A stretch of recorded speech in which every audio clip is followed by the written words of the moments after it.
প্রিয় দর্শক, স্বাগত জানাচ্ছি আগামীর বাংলাদেশ অনুষ্ঠানে। আশা করি আপনারা ভালো আছেন, সুস্থ আছেন।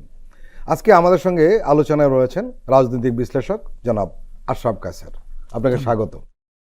প্রধান উপদেষ্টাকে একটা প্রতিবেদন দিয়েছে হিউম্যান রাইটস ওয়াচ, এবং সেই প্রতিবেদনটি নিশ্চয়ই আপনি দেখেছেন। জি। এবং একটি ভয়াবহ প্রতিবেদন। এত ভেতরে গিয়ে তারা খবর সংগ্রহ করে প্রতিবেদন দিয়েছে, যেটি আসলে অনেক জিনিসই হয়তো আমরা জানতাম না, এত ডিটেল জানতাম না। এবং সেই প্রতিবেদনের প্রধান কথাটা ছিল হাসিনা সরাসরি গুম বা হত্যার নির্দেশ দিতেন। আমরা প্রতিবেদনটি পড়েছি এবং প্রতিবেদনটি যেই পার্সপেক্টিভে লেখা হয়েছে এবং হিউম্যান রাইটস ওয়াচের মতো একটি আন্তর্জাতিক সংস্থা যেভাবে কাজটি করেছে, দেখুন প্রতিবেদনটি দিতে কিন্তু প্রায় 6 মাস সময় লাগলো। কেননা তারা অনেক ইনডেপথ কাজ করেছে। নিরাপত্তা বাহিনীর যে সমস্ত কর্মকর্তারা যুক্ত ছিলেন তাদের সাথে কথা বলার চেষ্টা করেছেন, ভিকটিমদের সাথে কথা বলার চেষ্টা করেছেন, এমনকি বাংলাদেশের পুলিশের পরিবর্তিত চেহারা বা আমাদের যে জুলাই অভ্যুত্থানের পরে যে বিচার প্রক্রিয়া হচ্ছে সেটি নিয়েও কিন্তু তারা প্রশ্ন তুলেছেন। এই রিপোর্টে যেটি অত্যন্ত লোমহর্ষক সেটি হচ্ছে যে একটি রাষ্ট্র তার নাগরিকদেরকে মানবাধিকার লঙ্ঘনের ব্যাপারে কি ভূমিকা অবতীর্ণ হয়েছিল। এবং আমরা যখন বলছি যে দেখুন, অতীতে আমরা সরকার বলে পার পেয়ে যেতে পারতাম, গত 15 বছরে আমরা কিন্তু সরকার এবং রাষ্ট্রকে একাকার হয়ে যেতে দেখলাম। এই যে বাহিনীগুলোর কথা হচ্ছে, সামরিক বাহিনী, ডিজিএফআই, র্যাব, পুলিশ, এরা তো সব রাষ্ট্রের কর্মচারী, রাষ্ট্রের অঙ্গ। কিন্তু তারা কি করে রাজনৈতিক নির্দেশে, রাজনৈতিক নেতাদের কথায় আপনার জুলুম সন্ত্রাস চালিয়েছেন, মানুষ হত্যা করেছেন, মানুষকে গুম করেছেন, বিনা বিচারে আটকে রেখেছেন।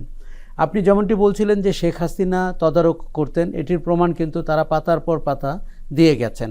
এবং কারা গুম হবেন, কারা বিনা বিচারে আটক থাকবেন, কাদেরকে খুন করে ফেলতে হবে, এই প্রত্যক্ষ তত্ত্বাবধানটি বিশেষ করে উপরের স্তরের ব্যক্তিদের ব্যাপারে তিনি দেখভাল করেছেন। আমরা যদি সালাউদ্দিন কাদের চৌধুরীর ছেলেটা দেখি, অথবা মীর কাসেম আলীর ছেলে, অথবা গোলাম আজমের ছেলে, তাদের কিন্তু পুরো ভাগ্যটা নির্ধারিত হয়েছে শেখ হাসিনার হাতে। তারা যে জীবিত আছেন এবং তারা যে 5ই আগস্টের পরে মুক্ত পৃথিবীর আলো দেখতে পেয়েছেন, এটির কিন্তু সম্ভাবনা ছিল না। সম্ভাবনাটি ছিল শেখ হাসিনার নির্দেশ ছিল আজমিকে মেরে ফেলতে হবে। একজন সেনাবাহিনীর কর্মকর্তা কিন্তু হিউম্যান রাইটস ওয়াচকে এইভাবেই বলেছেন যে যিনি যখনই তার মুক্তির ব্যাপারে কথা বলতে যেতেন তখনই উনি ওই কথা শুনতেন না, উনি এক পর্যায়ে বলেছিলেন যে একে মেরে ফেলো। তার মানে এই যে শেখ হাসিনা দেশে থেকে তার পাওয়ার কুক্ষিগত করার জন্য যেইভাবে জুলুম সন্ত্রাস চালিয়েছে এবং যেইভাবে আইনের লঙ্ঘন ঘটিয়েছে, যেইভাবে বাহিনীগুলোকে রাজনৈতিক কারণে ব্যবহার করেছে। আপনি আরও একটি জিনিস দেখেছেন কি না, পুলিশের কর্মকর্তারা বলেছেন যে তাদের ঊর্ধ্বতন কর্মকর্তাদের নির্দেশের চেয়েও রাজনৈতিক নির্দেশ তাদের জন্য প্রণিধানযোগ্য ছিল বেশি। এটি কিন্তু আমরা জুলাই জুড়েই দেখেছি, অগাস্টে দেখেছি, এমনকি 15 বছরের পুরো শাসন জুড়ে দেখেছি।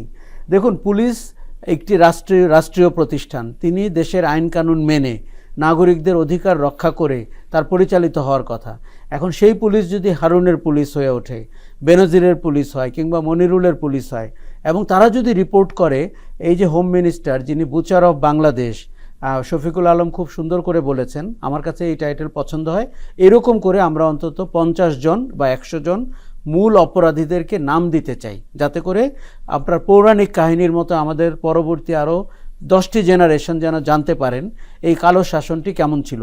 কাজেই রাজনৈতিক নির্দেশ কোত্থেকে আসতো? রাজনৈতিক নির্দেশ হোম মিনিস্টার থেকে আসতো, রাজনৈতিক নির্দেশ তারেক সিদ্দিকী থেকে আসতো, যিনি আমাদের প্রতিরক্ষা উপদেষ্টা ছিলেন, সালমান রহমান থেকে আসতো, আনিসুল হক থেকে আসতো, এবং শেখ হাসিনা থেকে আসতো, ওবায়দুল কাদের তো আছেনই। এই লোকগুলোকে আপনি দেখুন, হিউম্যান রাইটস ওয়াচের আমরা শুধু গা সহা হয়ে গেছি বলে, বা 15 বছর আমাদের চারপাশের মানুষ গুম হয়েছে, খুন হয়েছে, ক্রসফায়ার হয়েছে।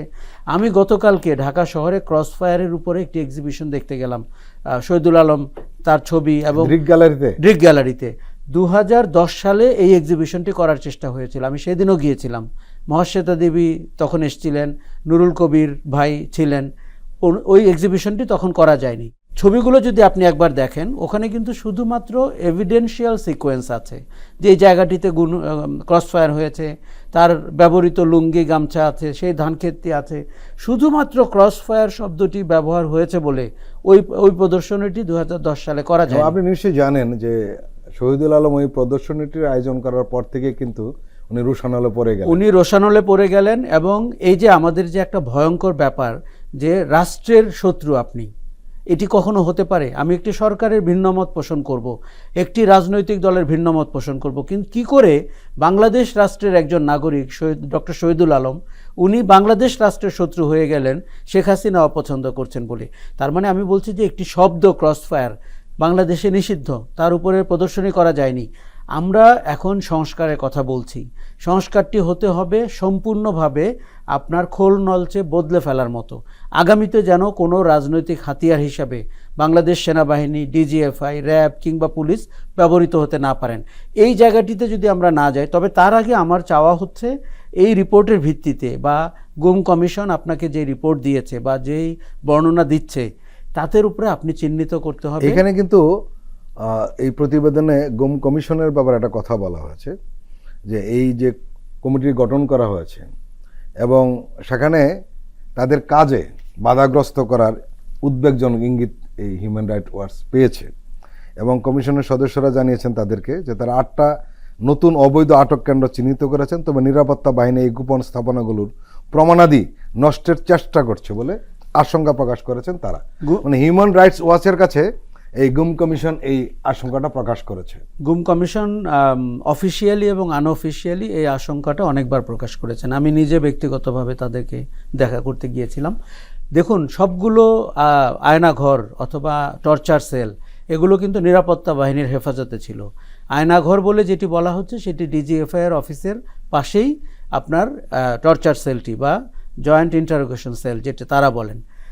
র্যাবের অফিসে তারা পেয়েছেন প্রায় 8 থেকে 10টি, পুলিশে পেয়েছেন, ডিবিতে পেয়েছেন, মনিরুল যে ডিপার্টমেন্টটি দেখভাল করতেন সেখানে পেয়েছেন।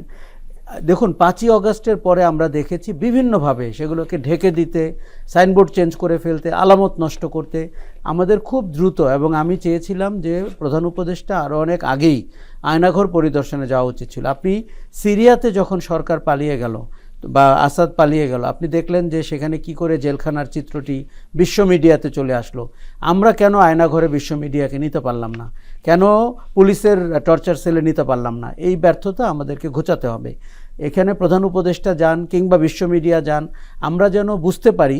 দেখুন, 36 দিনের গণ অভ্যুত্থান তো আমাদের গৌরবের, কিন্তু 16 বছরের অত্যাচার, 16 বছরের নির্বাচন গুম, মানুষ খুন, বিনা বিচারে হত্যা, ওই সরকারটি বা ওই দলটি এমনভাবে ক্ষমতা আঁকড়ে রাখতে চেয়েছিল বাংলাদেশের মানুষ যেন নিঃশ্বাস নিতে না পারে, তিনি যেন তার মত প্রকাশ করতে না পারেন। আমার মনে হয় এই রিপোর্টটি থেকে, এর রিপোর্টটির সুপারিশও কিন্তু আমি পড়েছি, আমার মনে হয় সরকারের উচিত হবে এই সুপারিশ ধরে এগোনো।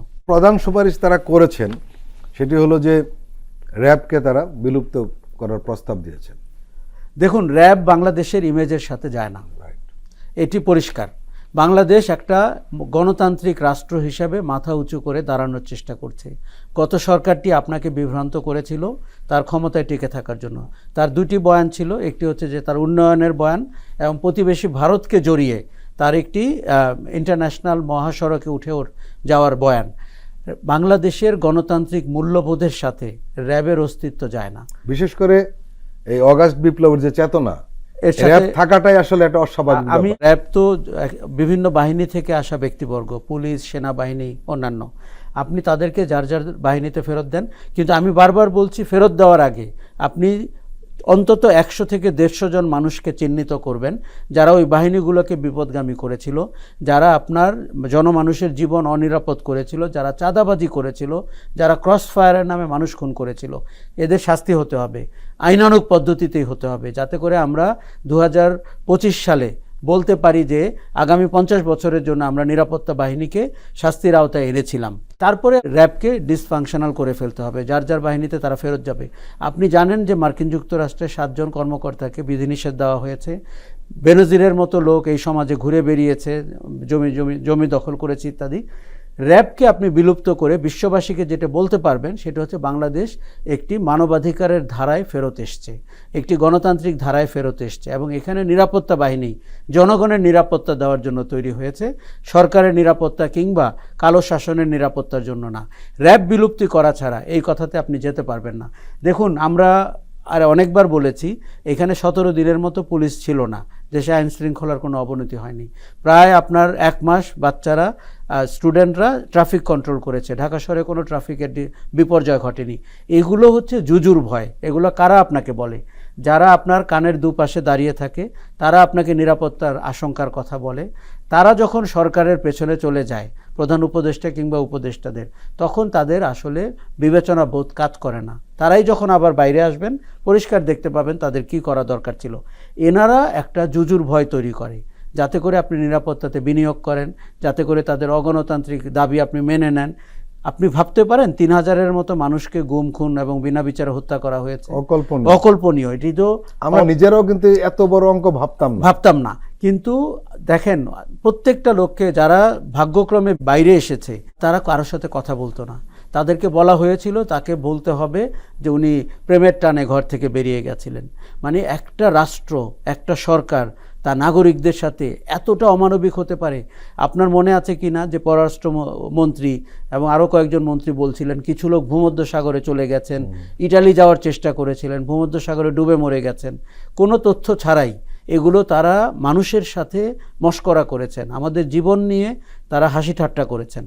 এই রাজনৈতিক চক্র যারা পলাতক এবং দেশের ভেতরে আত্মগোপনে আছেন, দেখুন তাদের গণতান্ত্রিক অধিকার নিয়ে অনেকে অনেক কথা বলছে, এগুলো সব পরে। তাদের অমানবিক আচরণ, তাদের খুন খারাপি, তাদের জনগণের অধিকার কেড়ে নেওয়ার বিচার হওয়ার আগে তাদের রাজনৈতিক অধিকার নিয়ে আলোচনা করাটা কিন্তু বাহুল্য এবং এটি মানানসই না। এখন অনেক দল আছে তারা গণতান্ত্রিক মূল্যবোধে বিশ্বাস করে, বিশেষ করে বিএনপি এবং তার মহাসচিবকে আমরা বারবার বলতে দেখছি। এটি তার মতো করে হয়তো উনি বলবেন, উনি একটি গণতান্ত্রিক রাজনীতিতে বিশ্বাস করেন, কিন্তু বাংলাদেশের জনগণ এদের বিচার চায়, এদের দৃষ্টান্তমূলক শাস্তি চায়। আমরা একটা জিনিস লক্ষ্য করলাম, যেটা আপনি বলছিলেন, সেটি হলো সরকার এবং কোনো রাজনৈতিক দল এই র্যাবের ব্যাপারে এটি অবস্থান নিচ্ছে না কেন? সংকটটা কোন জায়গায় আসলে? দেখুন, আমরা যেটি দেখছি সরকারটি দুর্বল এবং সরকারটির যে ভিশন আমরা দেখতে চেয়েছিলাম, যে কঠোরতা আমরা দেখতে চেয়েছিলাম, সেটি দেখতে পাচ্ছি না। তারা কোনো রকমে সুশীল সমাজের মতো কিছু সংস্কার নিয়ে কথা বলছেন। এখন আপনার যদি হয় ক্যান্সার শরীরে, আপনি যদি জ্বরের ট্রিটমেন্ট করেন, যেরকম দেখা যাবে আপনাকে, এবং আপনার কিন্তু জীবন বিপন্ন হবে, কিছুদিনের মধ্যে আপনি মারা যাবেন। এই সরকারটি বাংলাদেশকে ওই জায়গায় নিয়ে যাচ্ছে। তিনি ক্যান্সারকে স্বীকার করছেন না এবং ক্যান্সারের কোনো ট্রিটমেন্টের দিকে যাচ্ছেন না। এই সমাজে ক্যান্সার আক্রান্ত সমাজ। এখানে র্যাব একটা ক্যান্সার, ডিজিএফআই ক্যান্সার, পুলিশের ওই ঊর্ধ্বতন কর্মকর্তাদের যে আচরণ সেটি একটি ক্যান্সার, এবং বিচার বিভাগের যে দুর্নীতি সেটি ক্যান্সার। পুলিশ যেভাবে গয়রাহা মামলা দেয় এবং আপনার বিনা বিচারে মানুষকে আটক করে, চাঁদাবাজি করে, ক্যান্সার এটি। এবং বেসামরিক প্রশাসন যারা শেখ হাসিনার 3টি নির্বাচনকে আপনার বৈধতা দেওয়ার চেষ্টা করেছে এবং তারা বিভিন্ন শুদ্ধাচার পুরস্কার নিয়েছে, কেউ সচিব, সিনিয়র সচিব হয়েছেন, এটি ক্যান্সার। কাজেই সরকারটিকে আপনি যেটি বলছিলেন একদমই দৃষ্টিকটু মনে হচ্ছে।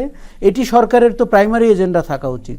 আপনি দলের সাথে কি সংস্কার করবেন, নির্বাচনের সংস্কার, দুর্নীতির সংস্কার, দুর্নীতি যেন মানুষ না করে, এগুলো আমাদের কাছে সেকেন্ডারি। প্রাইমারি হচ্ছে যে আপনি রাষ্ট্র ক্ষমতার যে অংশীদার, যে বাহিনীগুলো আছে, সিভিল অ্যাডমিনিস্ট্রেশন, বিচার বিভাগ, এদেরকে কি আপনি আইনের আওতায় আনছেন কিনা, শাস্তি দিচ্ছেন কিনা, এটি আমাদের চোখে প্রথম। তারও উপরে যেটি আছে সেটি হচ্ছে শেখ পরিবার এবং তার টপ কমান্ডারদেরকে আপনি আইনের আওতায় এনে বিচার করবেন। আপনি সিরিয়ার ঘটনা দেখলে আমাদের এখন মন খারাপ হয়ে যায়। সিরিয়াতে আমরা 35 জনকে সেদিন শিরচ্ছেদ হতে দেখলাম, শাস্তির আওতায় আনতে দেখলাম। দেখুন, সেটি একটি ভিন্ন কালচার, বিপ্লবটি ভিন্ন হয়েছে, প্রায় 12 বছরের সশস্ত্র অভ্যুত্থানের পরে হয়েছে। কিন্তু যেটি ভালো লাগলো সেটি হচ্ছে যে আপনি তো দুষ্কৃতকারী যারা সরকারে ছিল, যারা জনগণের বিরুদ্ধে দাঁড়িয়েছিল, আপনি তাদের শাস্তি কার্যকর করছেন। সেই কালচারে সেটি তাদের মতো। কিন্তু আমাদের যদি 6 মাস পরেও আমরা ভালো বিচার প্রক্রিয়া না দেখি এবং যারা আপনার অপরাধী তাদেরকে আইনের আওতায় না দেখি, এবং আমরা যদি শুনতে পাই জেলখানায় বসে তারা সরকার হটানোর জন্য ষড়যন্ত্র করছেন, এটি জনগণের সাথে আপনার বেইমানি করা হবে, অভ্যুত্থানের সাথে বেইমানি করা হচ্ছে। কোনো বড় রাজনৈতিক দলকেও কিন্তু আমরা র্যাব বিলুপ্তির দাবি শুনছি না। র্যাবের অস্তিত্ব শুরু হয়েছিল বিএনপির আমলে, সেই 2004 সালে। সেটি ওই সময়ের একটি সময়ের প্রেক্ষাপটে হয়তো তাদের সিদ্ধান্ত ঠিক ছিল। তারা ভুক্তভোগী না, তারা 16 বছর জানেন না, সবচেয়ে বেশি ভুক্তভোগী তারা হননি। এই দাবি করতে গেলে দেখুন, রাজনৈতিক দলের তো আমরা শাসন ক্ষমতার দক্ষতা দেখতে চাই। একটি রাষ্ট্র চালানো আর একটি রাজনৈতিক দল চালানোর মধ্যে পার্থক্য আছে। আমরা বিএনপির ভেতরে রাষ্ট্রচিন্তা দেখতে চাই। আমরা দেখতে চাই যে একটি প্রোগ্রেসিভ গণতান্ত্রিক রাষ্ট্রের মৌল কাঠামো বিএনপি বোঝে কিনা। সেই জায়গায় র্যাবের বিলুপ্তি সময়ের দাবি। এই হিউম্যান রাইটস ওয়াচের রিপোর্টে কিন্তু আরেকটি বিষয় খুব গুরুত্বপূর্ণ, সেটি হলো জুলাই আগস্টের হত্যাকাণ্ডের যে ঘটনা বা এই বিপ্লবের পরে কিছু ঘটনা ঘটেছে এবং সেই হত্যাকাণ্ড নিয়ে অনেকগুলো মামলা হয়েছে। এই প্রতিষ্ঠানটি 8টি ঘটনার এফআইআর পর্যালোচনা করেছে এবং প্রতিটি এফআইআরে হাসিনা, আওয়ামী লীগের মন্ত্রীসহ 297 জনের নাম এবং 600 অজ্ঞাত পরিচয় অভিযুক্ত বলে উল্লেখ করা হয়েছে। এবং সবচেয়ে উদ্বেগের ঘটনা হলো যে 8 মামলার 5 আসামির সঙ্গে হিউম্যান রাইটস ওয়াচ কথা বলেছে। তারা হিউম্যান রাইটস ওয়াচকে জানিয়েছে যে মামলা করার সময় জানতেন না আসামি হিসাবে কাদের নাম উল্লেখ করা হয়েছে। তাদের ভাষ্য, পুলিশ বা স্থানীয় রাজনীতিবিদরা, আমি আবার বলছি স্থানীয় রাজনীতিবিদরা তাদের শুধু কাগজে সই করতে বলেছিলেন। 2 জন বাদী হিউম্যান রাইটস ওয়াচকে বলেছেন যে আওয়ামী লীগ বিরোধী স্থানীয় রাজনৈতিক নেতারা পুলিশের রিপোর্টে সই করতে বলেন যদিও তারা জানতেন না যে কার বিরুদ্ধে মামলা হচ্ছে। এখন প্রশ্ন হলো সেই পুরনো ধারার একটি অবস্থা এবং এই মামলা করার পরে কি দাঁড়িয়েছে সেটাও কিন্তু আমরা জানি যে মামলা থেকে নাম বাদ দেওয়ার জন্য টাকা পয়সা লেনদেন। দেখুন, জুলাই অভ্যুত্থানে প্রায় আপনার 2000 মানুষের জীবন গেছে, 30,000 মানুষ তাদের অঙ্গ হারিয়েছেন, কিন্তু কিছু গোষ্ঠীর সুবিধা হয়েছে। পুলিশ তার মধ্যে একটি, বিচার বিভাগ তার মধ্যে একটি, যেখানে তারা যে কোনো সুযোগে আপনার কাছ থেকে অর্থ নেওয়ার চেষ্টা করছে, মামলায় কারো নাম ঢুকিয়ে তার কাছ থেকে অর্থ নেওয়ার চেষ্টা করছে। এটি আমাদের বন্ধ করতে হবে। আপনার মনে আছে ফরিদ, আমরা শুরু থেকেই বলছিলাম যে একটি সৃজনশীল অপরাধ হয়েছে বাংলাদেশে, সেই সৃজনশীল অপরাধের সৃজনশীল মামলা হতে হবে এবং সঠিক মামলা হতে হবে। সালমান রহমানের মামলাটি হতে হবে ওনার 50,000 কোটি টাকার অর্থ আত্মসাৎ। শেখ হাসিনার মামলা হতে হবে শুধুমাত্র ব্যাংক থেকে $17 বিলিয়ন নিয়ে যাওয়া। এইভাবে যদি আপনি মামলাটি না করে গয়রাহা মামলা করেন এবং আপনি যদি সবাইকে হত্যা মামলার আসামি করেন, সেই লোকগুলো তাদের মুখে নিশ্চয়ই হাসি ফুটেছে এবং সাংবাদিকদের ব্যাপারেও আমি তাই জানি, যাতে করে তারা জানেন যে এটি দ্বিতীয় স্তরে গিয়ে এই মামলাগুলো টিকবে না। পুলিশও জানে, বিচার বিভাগও জানে। কাজেই তারা জাতির সাথে একটি মশকরা করছেন, তারা কোনো খাটাখাটনি করছেন না, কোনো তথ্য অনুসন্ধান করছেন না। যেই কারণে আপনি দেখবেন যে পুলিশের কাছ থেকে বা বিচার বিভাগের কাছ থেকে অপরাধের আদপান্ত আমরা কম পাচ্ছি। আমরা একটা লোক দেখানো অপরাধের বর্ণনা শুনছি যে শেখ হাসিনা থেকে ওবায়দুল কাদের থেকে সালমান রহমান বাংলাদেশের সব মামলায় আসামি, এরকম করে 74 জন বা 80 জনকে বারবার সব মামলায় দেখানো হচ্ছে। এমনকি একজন মন্ত্রিপরিষদ সচিবের নাম গেছিল, তিনি তখন মন্ত্রিপরিষদ সচিবই ছিলেন। কাজেই এই নামগুলো ঢুকিয়েছে তাদের স্থানীয় রাজনীতির যারা প্রতিপক্ষ, যারা সুবিধাবাদী রাজনীতি করেন এবং যেই পুলিশরা কোনো খাটাখাটনি ছাড়া বানোয়াট মামলা করা, সাজানো মামলা করায় সিদ্ধহস্ত। এখানে কিন্তু আরেকটা ঘটনা ঘটেছে, আপনি নিশ্চয়ই জানেন যে এই ঘটনার পর পুলিশ কিন্তু নানান জায়গায় চাঁদাবাজি অথবা অবৈধ ইনকাম থেকে দূরে সরে গিয়েছিল। এই ঘটনাগুলো তাদেরকে আবার সেদিকে টেনে নিয়ে আসছে এবং রাজনৈতিক নেতারা এটা হেল্প করেছে, নিশ্চিতভাবেই করেছে এবং রাজনৈতিক নেতারাও এই লভ্যাংশের অংশীদার। সে তার রাজনৈতিক ভবিষ্যৎ নিশ্চিত করতে চাচ্ছে বাংলাদেশের অভ্যুত্থানের সাথে বেইমানি করে, সে তার লভ্যাংশ পেতে চাচ্ছে অভ্যুত্থানের সাথে বেইমানি করে। এই পুলিশের লোকগুলোর চরিত্র বদল হয় নাই, সে আপনাকে আবার বিপথে চালিত করতে চাচ্ছে, ঠিক যেমন করে শেখ হাসিনাকে তারা বিপথে নিয়েছে অথবা শেখ হাসিনা তাদেরকে বিপথে নিয়েছিল। আমার মনে হয় এটি অবিলম্বে বন্ধ করতে হবে। হিউম্যান রাইটস ওয়াচ তো 8টি জায়গায় গেছে।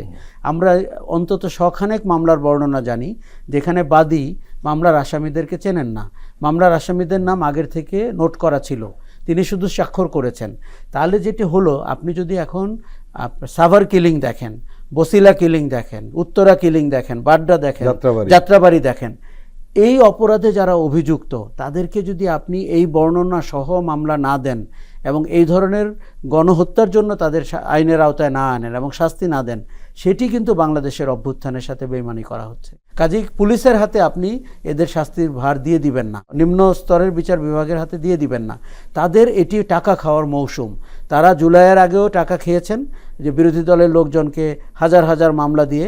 জুলাইয়ের পরে তারা আবার আরেকটা মৌকা পেয়েছেন বাংলাদেশের গণ অভ্যুত্থানের বিনিময়ে তার অর্থনৈতিক উন্নতি করার।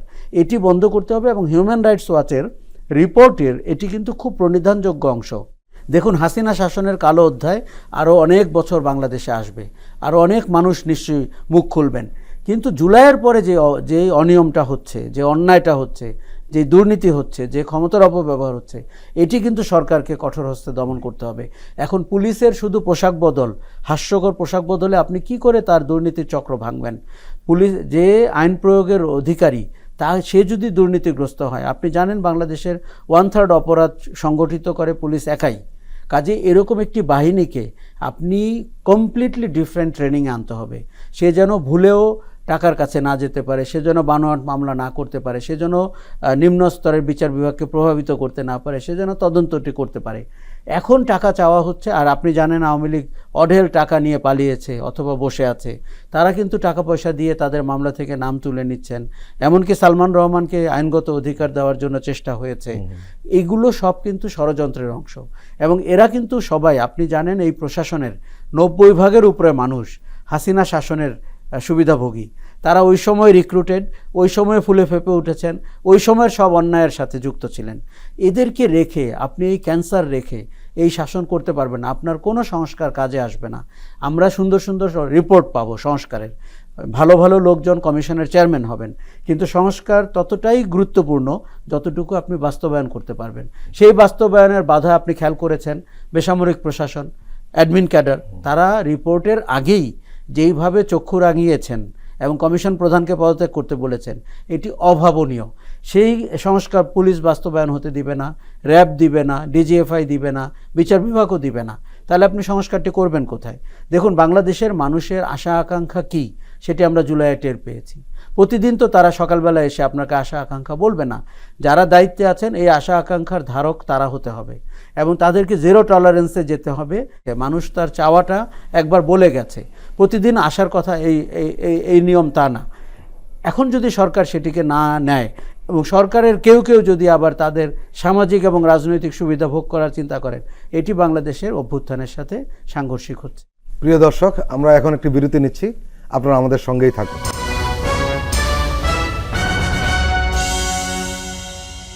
আবারও স্বাগত আগামী বাংলাদেশ অনুষ্ঠানে। আশরাফ কায়সার, আমরা গত 15.5 বছরে, বিশেষ করে শেষ 10 বছরে স্বৈরাচার সরকারের একটি বিষয় লক্ষ্য করেছি, থানার সঙ্গে দলের লোকদের যে উঠা বসা, এবং আসলে পুলিশ তাদের দল চালাতো। এখন একই অবস্থা তৈরি হয়েছে, কিন্তু বিশেষ করে উপজেলাগুলোতে আমরা খুব প্রত্যক্ষ করছি। সেখানে অবশ্য একটা উল্টো, আগে পুলিশের কথা আওয়ামী লীগের লোকজন শুনতো, তাদের কথা উঠবস করতো পুলিশের কথা। এখন হয়েছে অন্যরকম চিত্র। এখন স্থানীয় রাজনৈতিক দলের নেতাদের কথায় পুলিশ উঠবস করে, নিজেদের কোনো অস্তিত্ব নেই বললেই চলে। এবং এই সুযোগে যা করার দুপক্ষে মিলে করছে। এখন প্রশ্ন হলো, রাজনৈতিক দলগুলো একটা বড় ফ্যাক্টর, বড় স্টেক হোল্ডার, এই দেশটা কিভাবে চলবে বা চলবে না। কিন্তু রাজনৈতিক দলগুলোর পক্ষ থেকে আমরা কিন্তু ইতিবাচক বা আশাব্যঞ্জক কোনো কিছু পাচ্ছি না। এ থেকে বেরিয়ে আসার উপায়টা কি? আমরা গত 6 মাসে রাজনৈতিক দলগুলোর ভেতরে যে আচরণগত পার্থক্য, মূল্যবোধের পার্থক্য, অথবা আপনার সংস্কার, অথবা আপনি কর্মীদেরকে কিভাবে নিয়ন্ত্রণ করবেন বা স্থানীয় নেতাদের, তার কোনো কিছুই দেখলাম না। এবং আমরা ঠিক দেখলাম আওয়ামী লীগের সন্ত্রাসীরা যেভাবে থানা, উপজেলা, জেলা পর্যায়ে আপনার দখলদারিত্ব কায়েম করেছিল, সেটির জায়গায় বিএনপি কিংবা অন্য দল এসে বসে যাচ্ছে। এমনকি গণ অধিকার পরিষদ দেখলাম স্পোর্টস ক্লাব দখল করেছে। তার মানে আমাদের কালচার থেকে দখলদারিত্ব ব্যাপারটাকে তো মুছে ফেলতে হবে এবং এটি দলের প্রথমত দায়িত্ব। দেখুন, আমি তারেক রহমানের গত 6 মাসের বক্তব্যগুলোকে সাংঘাতিক প্রণিধানযোগ্য মনে করি, কিন্তু সেই বক্তব্যের প্রতিফলন যদি আপনি স্থানীয় পর্যায়ে না পান, তাহলে কিন্তু তার কোনো মূল্য থাকে না। কাজেই তাকে এবং মির্জা ফখরুল ইসলাম আলমগীর বা বিএনপির টপ নেতৃত্বকে দেখতে হবে যে তারা দখলদারিত্বে তাদের নাম ভাঙানো হচ্ছে কিনা, তাদের নেতৃবর্গ যুক্ত আছে কিনা। কিছু কিছু ব্যবস্থা আমরা দেখেছি, সেটা অপ্রতুল। এখন দেখেন, পুলিশ নৈতিকভাবে ব্যাকফুটে আছে, কারণ তারা, আপনি জানেন যে আমি অবাক হয়ে গেলাম, 5 তারিখে শেখ হাসিনা পালিয়ে যাওয়ার পরের 3 ঘন্টাতেও পুলিশ সাভারে 19 জনকে মেরেছে, যাত্রাবাড়িতে 21 জনকে মেরেছে। কাজেই তাদের নৈতিক অবস্থান একটু ভঙ্গুর, নাজুক। তারা এক হাতে শয়তানি করছে নতুন টাকা পয়সা খাওয়ার জন্য এবং গয়রাহা মামলা দেওয়ার জন্য, আরেক হাতে তারা একটু সফট। রাজনৈতিক নেতাদের নতুন চিন পরিচয় হচ্ছে। তো এর আগে তো ওই নেতারা পুলিশের ভয়ে পালিয়েছিলেন কিংবা কেউ কবরস্থানে গিয়ে রাত্রি যাপন করতেন। এখন আবার তারা এসছেন থানায় এবং পুলিশকে দিয়ে তাদের কাজ করাতে চাচ্ছেন। এই সম্পর্ক জমাট বাঁধতে দিতে দেওয়া যাবে না। পুলিশকে ইন্ডিপেন্ডেন্ট হতে হবে। বিএনপি কিংবা জামাতি ইসলামী কিংবা অন্য দলের চক্ষু লাল দেখলেই তাদেরকে আগাতে পারবে না, এটি ভাঙতে হবে। কিন্তু এটি একটি বড় সিদ্ধান্ত আসতে হবে রাজনৈতিক দলগুলোর ভেতর থেকে। রাজনৈতিক দলগুলো কিন্তু এই বিষয়ে কথা শুনতে চায় না, না, তারা একদম করতে চায় না। দেখুন, অনেক আলোচনায় রেগে যায়। বিএনপির অনেক নেতা আমাকে বলেছে তারা নাকি তাদের সম্পত্তি পুনরুদ্ধার করছেন। তাই আমি বললাম যে পার্কের ইজারা তো পুনরুদ্ধার না, বাস স্ট্যান্ডের দখল তো পুনরুদ্ধার না। আপনি আগে অনিয়ম করেছিলেন, সেটি আওয়ামী লীগও আবার করেছে, এখন আপনি আবার সেই অনিয়ম ফেরত নিচ্ছেন। এটি আমাদের, দেখুন আমি প্রায় বলে থাকি যে ফ্যাসিজমের পুনর্বাসন কেন্দ্র দরকার। এই যে আমাদের দখলদারিত্ব মানসিকতার পুনর্বাসন কেন্দ্র দরকার। আমাদের কালচার থেকে এই যে ছেলে মেয়েরা চাকরি করে উপরই কত পায়, এই আলোচনা যেন ঘরে হতে না পারে, এটির পুনর্বাসন দরকার। আমাদের রন্ধ্রে রন্ধ্রে ঢুকে গেছে যে অনিয়ম করা, অর্থ আদায় করা, দখলদারিত্ব করা। আপনি দেখুন, স্থানীয় পর্যায়ে আপনি ততটাই ক্ষমতাবান যদি আপনার ততগুলো দখলদারিত্ব থাকে। আপনি যদি একটা ভদ্র রাজনীতিবিদ হন, শিক্ষিত লোক হন, আপনি যদি সুশাসনের পক্ষে কাজ করতে চান, আপনাকে ধরবে আপনি দুর্বল, আপনার কোনো শক্তিই নাই। আপনার শক্তি থাকতে হবে ওই স্থানীয় পর্যায়ে দখলদারিত্বের উপরে। এই কালচার থেকে আমাদের বেরোতে হবে। দেখুন, সংস্কারটিকে আমরা তো ওই জায়গা পর্যন্ত নিয়ে যেতে চাই। আগামীতে নির্বাচন হবে, কেউ ব্রুট মেজরিটিও পেতে পারে মানুষ যদি চায়, কিন্তু তার রাজনীতিটা কি? তার রাজনীতি যদি হয় হাট মাঠ ঘাট দখল করা, সেই রাজনীতি কোনো মেজরিটি পাক আমরা তো চাই না। সেই রাজনীতি তো মানুষের কল্যাণের রাজনীতি না। আর রাজনীতিবিদরা দেশ শাসন করবেন, এ নিয়ে দ্বিতীয় কোনো কথা নাই, কিন্তু তার রাজনীতির চেহারাটা কি? বড় দলগুলোর এই জায়গাটায় আপনার প্রকাশ্যে অবস্থান নিতে হবে। এবং আমার ধারণা ঠিক যেমনটি শেখ হাসিনাকে ঝেঁটিয়ে বিদায় করা গেছে, এই জায়গাতেও আপনি জিরো টলারেন্স দাঁড় করাতে পারবেন, কিন্তু তাদের উপরে চাপ প্রয়োগ করতে হবে। তারা অন দেয়ার ওন এটি করবেন বলে আমার মনে হয় না। এই যে রাজনৈতিক দলগুলোর ব্যর্থতা এবং পুরনো ধ্যান ধারণা ধারণ করা এবং সেই পুরনো রাজনীতিতে নেমে পড়া একটি দিক। আরেকটি দিক হলো যে পরস্পরের মধ্যে বিতর্ক থাকবে। এই স্বৈরাচার বিরোধী যে শক্তিগুলো রয়েছে, রাজনৈতিক দল, বিভিন্ন সংগঠন, অংশীজন, এদের মধ্যে বিতর্ক থাকবে রাজনৈতিক মতাদর্শ থেকে, কোনো সমস্যা নেই। কিন্তু যখন সেটা বিভেদ এবং সংঘর্ষের দিকে রূপ নেয়, তখন কিন্তু এই পতিত স্বৈরাচাররা সাহস পায়। আপনি লক্ষ্য করেছেন যে মির্জা ফখরুলের বিবিসির সঙ্গে একটি সাক্ষাৎকার এবং তার প্রতিক্রিয়ায় দুজন উপদেষ্টা এবং বৈষম্যবিরোধী ছাত্রনেতার যে প্রতিক্রিয়া দেখিয়েছেন, এই ঘটনাকে কেন্দ্র করে এই স্বৈরাচারের দোষরা কিন্তু ব্যাপকভাবে সক্রিয় হয়েছে নিশ্চিতভাবে। এবং এই যে টানাপোড়েন চলছে এদের মধ্যে, এবং জুলাই আগস্টের যে স্পিরিটটা ছিল সেখান থেকে সরে যাওয়ার কারণেই কিন্তু আমরা লক্ষ্য করেছি তারা নানান ধরনের কথা বলছে। এমনকি তারা হরতাল অবরোধ করার কর্মসূচি ঘোষণা করেছে, হোক না সেটা কাগজে কলমে। আওয়ামী লীগ যখন কর্মসূচি দেয়, এটি আমার কাছে একটি দুঃসাহস এবং অগ্রহণযোগ্য মনে হয়। কিন্তু তারা কখন এটি বলার স্পর্ধা দেখায়? যখন গ্রাউন্ডে দেখে যে অন্যরা একে অন্যের সাথে কোন্দলে লিপ্ত, অথবা আমাদের রাস্তা তারা নেমে পড়েছে, বাহাসে লিপ্ত, অথবা আমরা যেই পথে হেঁটে দেশ ছেড়ে পালিয়েছি তারা এই পথে হাঁটছেন।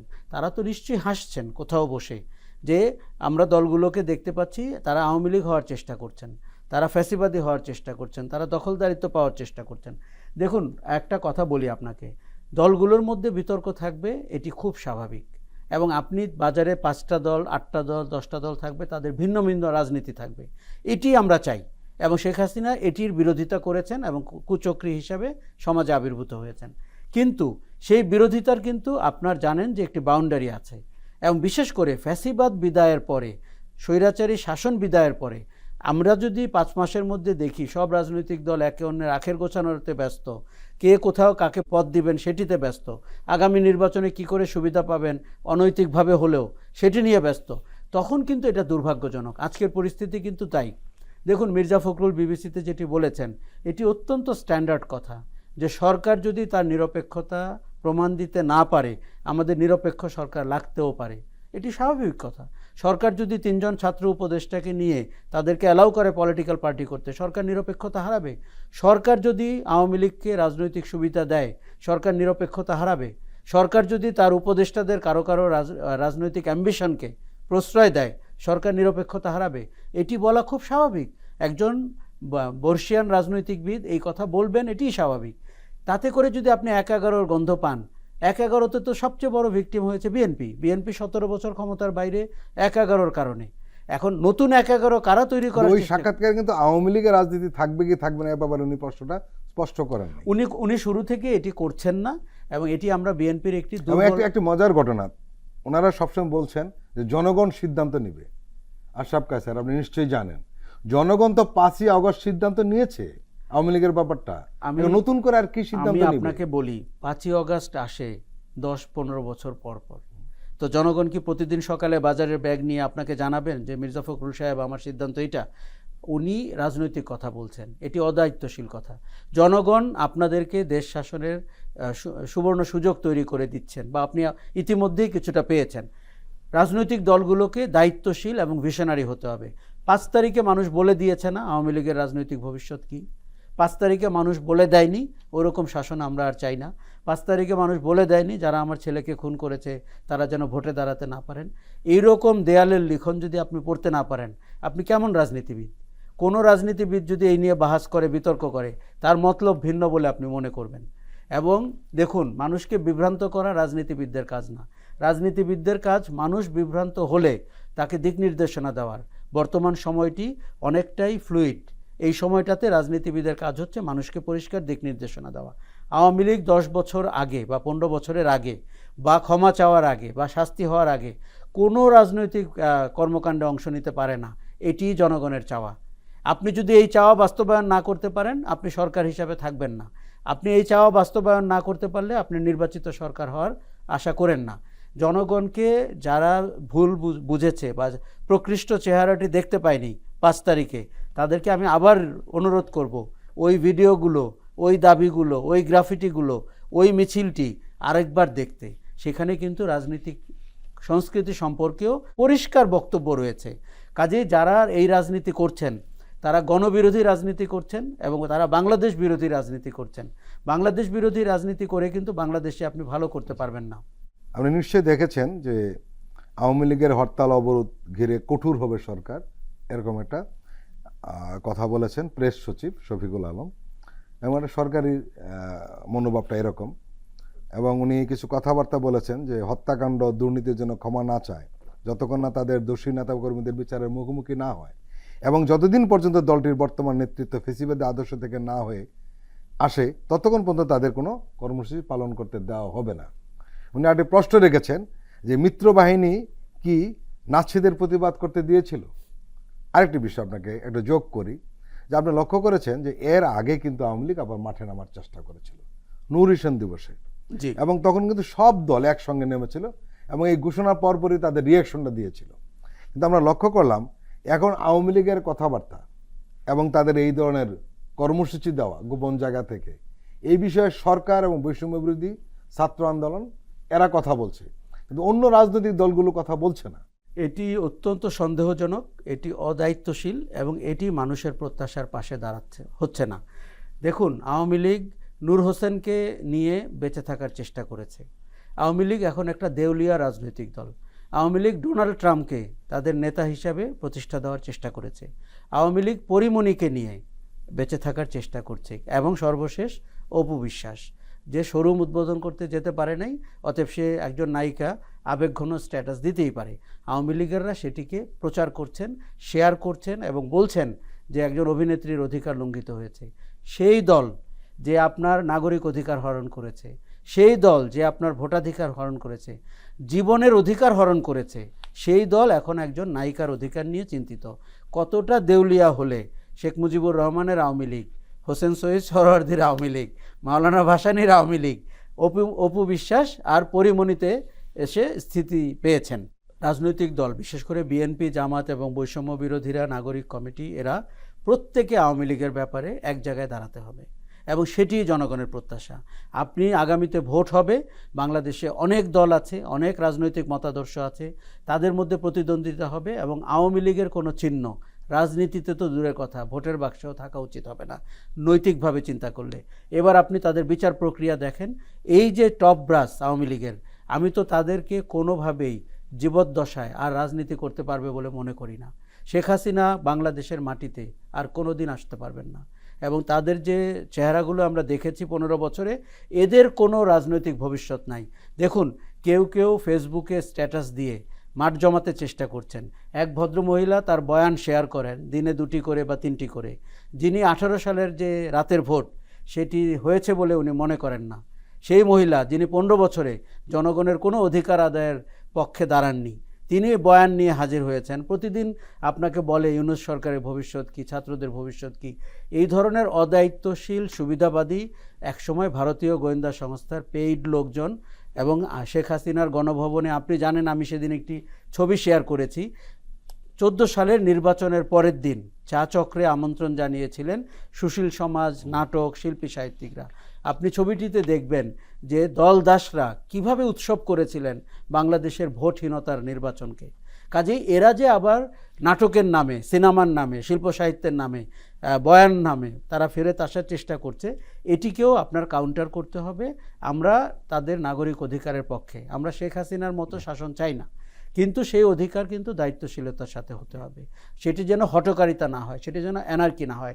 Anything related to Awami League today is anarchy. প্রিয় দর্শক, আমরা আবার একটু বিরতি নিচ্ছি, আপনারা আমাদের সঙ্গেই থাকুন।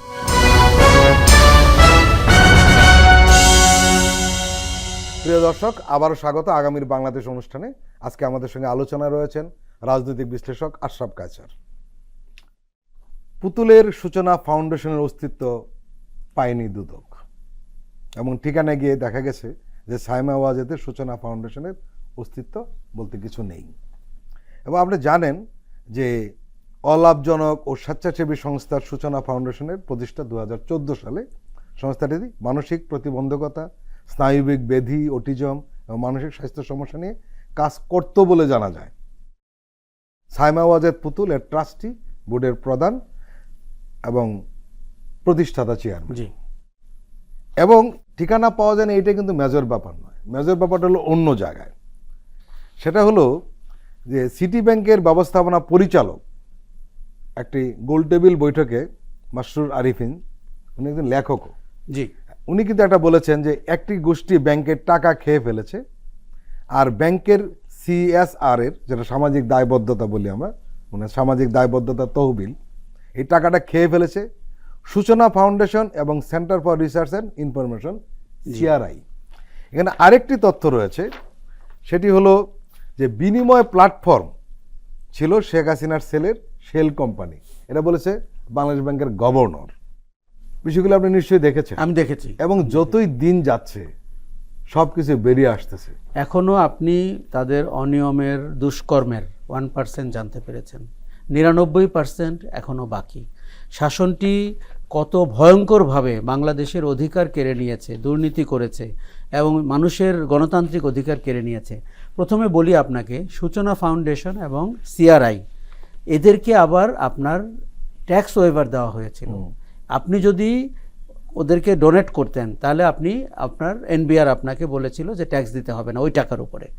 মাসরুর আরিফিন যেটি বলেছেন, উনি একটা সবচেয়ে বড় প্রাইভেট ব্যাংকের ম্যানেজিং ডিরেক্টর। আপনি জানেন বাংলাদেশ ব্যাংক নিয়ম করেছে যে সামাজিক দায়বদ্ধতা ফান্ড থাকতে হবে, সব ব্যাংকেরই রয়েছে। সেই ব্যাংকের যিনি আপনার ব্যাংকার্স অ্যাসোসিয়েশনের প্রেসিডেন্ট ছিলেন নজরুল, তিনি কিন্তু এটা করে সব টাকা সূচনা ফাউন্ডেশন CRI-তে দিয়েছেন। আগে CRI এর কথা বলি। CRI এর কাজ কী ছিল? CRI এর আওয়ামী লীগের একটি গবেষণা প্রতিষ্ঠান। তারা প্রফেসর ইউনূসের বিরুদ্ধে প্রোপাগান্ডা করেছেন, শহীদুল আলমের বিরুদ্ধে প্রোপাগান্ডা করেছেন, 3টি অগণতান্ত্রিক নির্বাচনের বৈধতা দিয়েছেন এবং সামাজিক যোগাযোগ মাধ্যমে যারা মুক্ত চিন্তার মানুষ তাদেরকে হেনস্থা করার কাজে নিয়েছেন। তারা বাংলাদেশের বড় কয়েকটি এশিয়াটিক, বিটোপি, গ্রে সহ কয়েকটি অ্যাডভার্টাইজিং এজেন্সিকে দিয়ে প্রোপাগান্ডার কাজটি করেছেন। তারা আপনার মনে আছে কি না যে নির্বাচনের আগে হাসিনা এবং মুজিব নামে সিনেমা লঞ্চ করতেন এবং সেটি দিয়ে নির্বাচনের বাতাবরণ তৈরি করতেন একদলীয় নির্বাচনে। এইরকম একটি পার্টি প্রোপাগান্ডার প্ল্যাটফর্মে কেন একটা ব্যাংকের CSR-এর টাকা যাবে? তখন গিয়েছে সূচনা ফাউন্ডেশন, পুতুলের প্রতিষ্ঠান, সেটি দিয়ে কিন্তু WHO-তে যে রিজিওনাল ডিরেক্টর হয়েছে সেই প্রেক্ষাপট দাঁড় করানো হয়েছে। কিন্তু তার কোনো অফিসই নেই, না, ঠিকানা কি অফিস পাওয়া যায়নি। দেখুন, তখন সামাজিক আবহাওয়াটা এরকম ছিল যে তার নাম যুক্ত করতে পারলে, তার লোগোটি নিতে পারলে আপনি কিন্তু বাকি জীবন নিশ্চিত হয়ে গেলেন। কারণ আমরা তো অনেকেই ভেবেছিলাম যে 41 পর্যন্ত থাকবে, 71 পর্যন্ত থাকবে, এরকম আমি শুনেছি। আপনি দেখেছেন না, ব্যবসায়ীরা গিয়ে বলতো যে আপনি মৃত্যুর পরেও আপনার পাশে আছি, মানে এমন সব ধান্দাবাজ ব্যবসায়ী। তো এই যে আরেকটা প্রতিষ্ঠান আপনাকে বলি, সেটি হচ্ছে A2I। এই যে ইউএনডিপির অর্থায়নে A2I করা হয়েছে, সেই A2I কারা কাজ নিয়েছিলেন? ববির পরিচিত কনসালটেন্টদেরকে নিয়োগ দেওয়া হয়েছিল। কাজেই A2I আবার করেছে কি, ডিজিটাল বাংলাদেশের নামে পলকের নেতৃত্বে, আনির চৌধুরীর নেতৃত্বে বাংলাদেশের পুরো টেকনোলজিক্যাল ফিউচারটাকে নষ্ট করে দিয়েছে। আপনি জানেন যে একবার 500টি অ্যাপ লঞ্চ করা হয়েছিল, একটিও কাজ করেনি। এই হচ্ছে শেখ হাসিনার ডিজিটাল বাংলাদেশের নমুনা। কাজেই আমরা দেখতে পাচ্ছি যে সিআরআই এবং সূচনা ফাউন্ডেশন, A2I, এরকম যে প্ল্যাটফর্মগুলো তারা তৈরি করেছিলেন, গভর্নর কালকে যেটি বলেছেন সেটি কিন্তু আরও লোমহর্ষক। আপনি বিনিময় বলে যে প্ল্যাটফর্মটি করে, গত সরকারটির নজর ছিল দুটি। একটি হচ্ছে ফ্যাসিজম কায়েম করে ক্ষমতায় থাকা, আরেকটি হচ্ছে ব্যাংক এবং নন ব্যাংকিং ফাইন্যান্সিয়াল ইনস্টিটিউশনগুলো থেকে টাকা স্কিম আউট করে বিদেশে নিয়ে যাওয়া। এই যে বিনিময়, সেটা ছিল তার একটা সর্বশেষ চেষ্টা। এবং তারা আপনার যে ইন্স্যুরেন্সের স্কিম দাঁড় করিতে চেয়েছিল, সেটিও আপনার পকেটে যে 2-4টি ভাঙতি পয়সা আছে, সেটিও যেন শেখ পরিবার নিয়ে নিতে পারে। কাজেই ব্যাংকগুলোকে এইভাবে আপনার গভর্নেন্সের নামে মিসরুল করা হয়েছে। এবং বিনিময় নগদ, এই নগদের মালিকানাও কিন্তু আওয়ামী লীগের এমপিদের। এবং নগদ কিন্তু আপনি ধরে নিতে পারেন ওই অর্থে টাকা নাই, ডিজিটাল মানি আছে, রিয়াল মানি নাই। এগেন এই কথাটি গভর্নর নিজেই বলেছেন যে আমরা এখন বিনিময়ের যদি শেল কোম্পানি হয়ে থাকে জয়ের, সেই রকম করে আপনার এমন সব অনিয়মের চিত্র বেরিয়ে আসবে। যেমন বিদেশে তিনি যে বাংলাদেশের প্রধানমন্ত্রীর উপদেষ্টা হিসেবে পরিচয় দিয়ে তিনি কি কি কর্মকাণ্ড করেছেন।